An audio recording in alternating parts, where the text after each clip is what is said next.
Hello everyone, welcome back to the channel.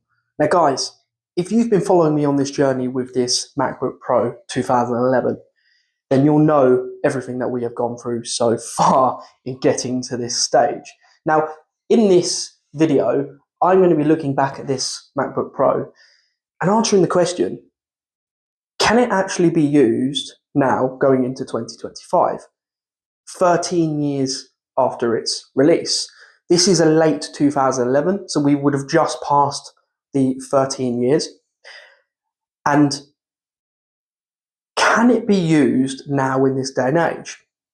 Now, let me talk you through the particular specifications with this MacBook Pro, because that might help you to understand if you have a very similar model and how to get it where it is. So, if we were to go in about this Mac, there's a few things. So this is a 2.4 gigahertz dual core i5 processor. It does have the Intel HD Graphics 3000, not the Radeon ones, which were known to fail massively. And we actually do have 16 gigabytes of DDR3, 1333 megahertz of RAM. Now, the thing that you may also notice on this page is, yes, we have also got Sequire on here through OpenCore Legacy Patcher.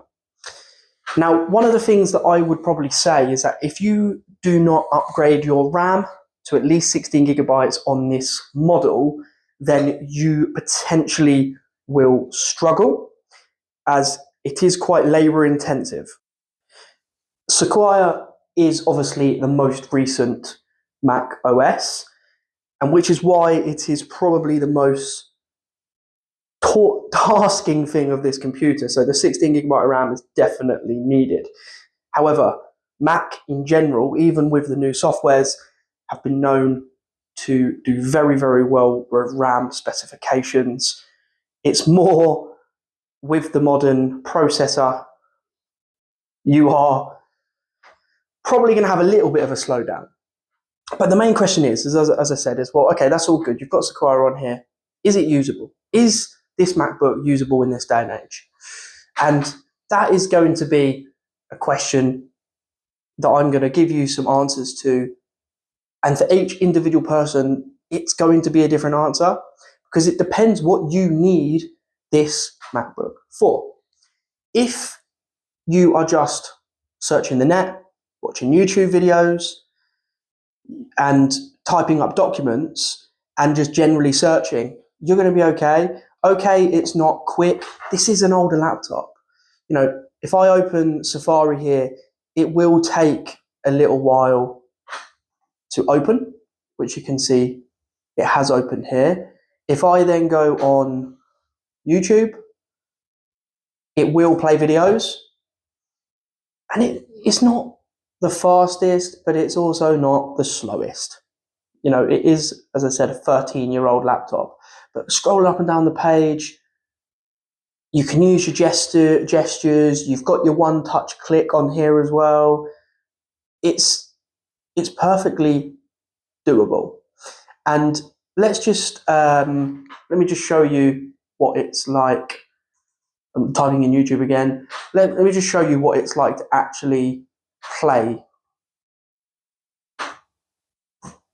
videos on here, because it does work. And if you watched the last video, then you will know that we did try this beforehand. Now guys, if you've been following this series, so you'll see it plays, it works. Full screen mode, it works. You can switch between. There's a little bit of delay in parts, but if I show you here as well, it is actually it's on auto, but it's playing at 1080p in HD, so it does play it. There is no 4K option on this video, as I didn't actually record it or edit it in 4K anyway. It's just the main aspect of this part is Safari works. You can search on the website. You can use Spotlight by hitting Command Spacebar. Spotlight does take a while to actually search. So if I just put recorder. I downloaded a voice recorder earlier. You've got voice memos. You've also got all sorts on there. Now, with that in mind, I have done a bit of playing around, and I've downloaded some apps, Microsoft Word and the Microsoft Office suite in general. So PowerPoint do work. You can create documents, and it works absolutely fine. And you can also use Pages on here as well. So if you go on here and you go on to Pages, the Apple version of, I guess, Word also does load up and work when it wants to. I have noticed sometimes though, sometimes you can see it says it's open in the corner. Sometimes you have to click that again for it to work, but it's in Pages and it's working once again. And I think the one thing I've noticed as well is battery life.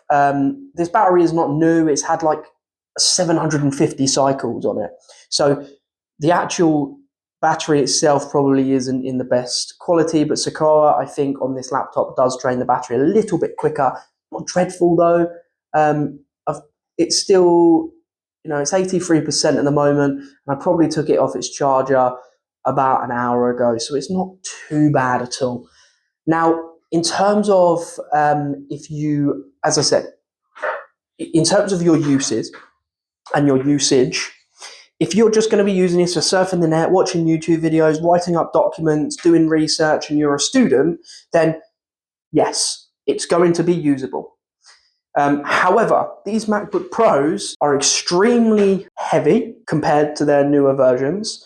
So using them as an actual laptop is heavy. It's doable, but it's heavy, and you're probably not going to want to have it on your lap for very long, especially with the Intel chips, because you might burn your leg at the same time. The Intel chips are known to be running quite hot. I haven't actually noticed this one getting too badly hot. That it's actually going to burn me, but I've definitely noticed that it's getting a lot hotter than my M1 MacBook. So swings and roundabouts. It is usable and it is doable as a student, or if you're going to be keeping it at home on a desk and you're just going to be typing, searching the internet, then it's going to work. When you then start going into using applications, the one thing I've noticed, a lot of the applications do work. Maps does not work. Anything with graphical need, because as they updated the new MacBooks, for their graphical needs, they now have a thing which is called Metal X for the new dedicated graphics. Now, the problem is with that is a lot of the applications have now been followed in that situ to then support Metal X. Therefore, these old MacBooks will not work.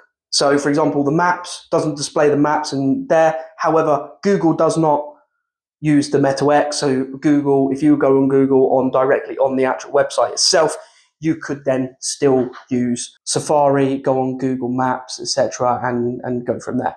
Now, video editing is a different story. What I have found is on here, because again, the Metal X support, iMovie will open.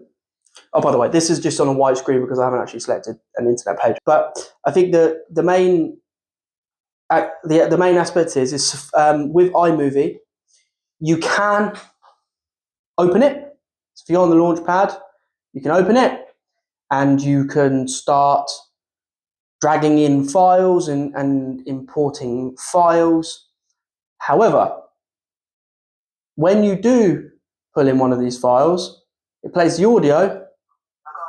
Because this part up here supports Metal X, you cannot watch what you're doing. One other thing I've noticed is it will not export the file. So if you just go on there and you just want to save it in my documents, it won't actually export it.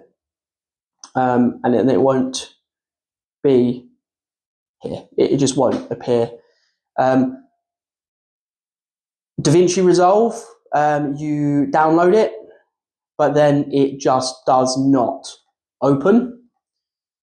I tried CapCut, and CapCut, there is no fooling it. Yes, obviously we fooled macOS to install on here, but it tells you that it is not compatible in terms of the actual hardware. And then the only one that I have found that actually opens and will let you export is Filmora 14. However, you still cannot preview what you're editing. So unless you can edit based off audio, because obviously you can still hear the audio through it, you just can't see the preview, then you'll be fine. But the export time on that, once again, is crazy. I think I had a 13-minute clip and it took about 33 minutes to export that into an MP4 file. Once you do export it, however, it works as an MP4 file. You can then watch it back in your files. So unless you can edit without viewing the preview, then you can do it.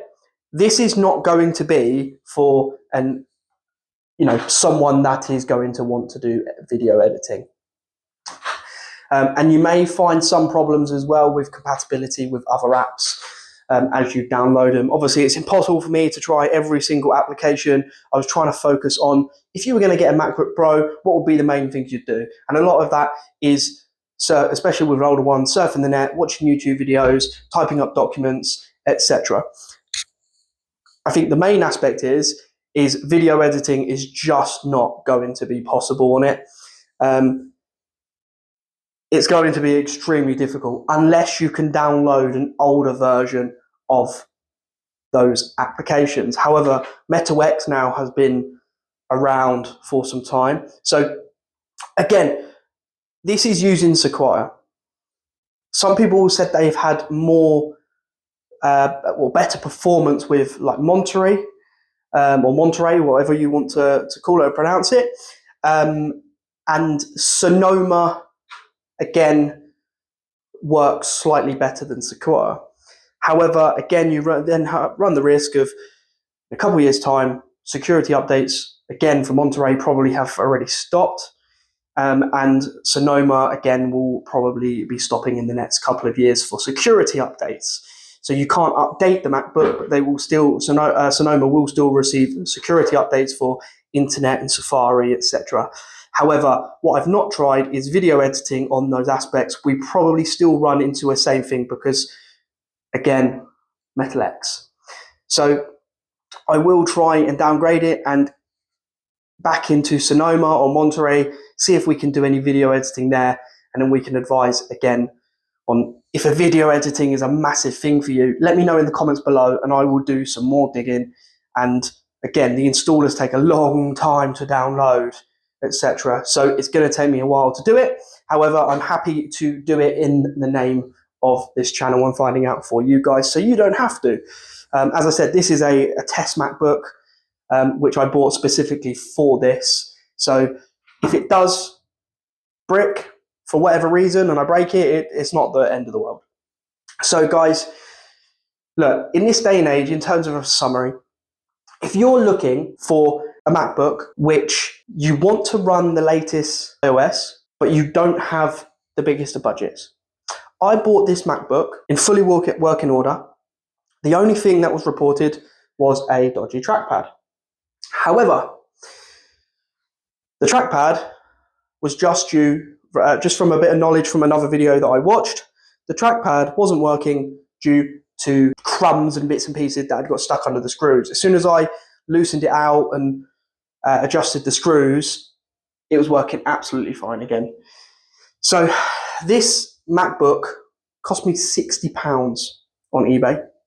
So for something that can download the most recent macOS software and be usable to this day and age for surfing the internet, etc. Okay, maybe not the quickest, but if you're buying if you were to buy a 13-year-old Windows PC, you'd have no luck. You would probably even struggle searching on the internet. So for this, 13 years later, to be able to do this and support this, it's pretty impressive.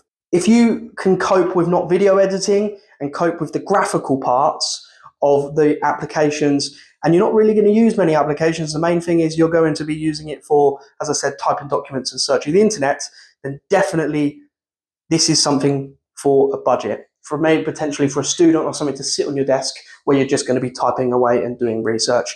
Definitely worth it. If you're looking for a video editing machine, unfortunately, currently at this moment in time, this is not going to be for you. Unless there's some updates where they're able to patch Metal X for these older machines, then I don't think it's going to improve in the future. So guys, let me know in the comments below, would you consider buying one of these MacBooks still in this day and age? I think it is definitely still under the category of usable for certain people. However, there are drawbacks. But let me know if you would consider getting one, especially for the price of £60 on eBay for this. And there's still so many things on this laptop that I really, really, really love and miss on some of the modern laptops as well. But that is for another video. So guys, thank you so much for watching.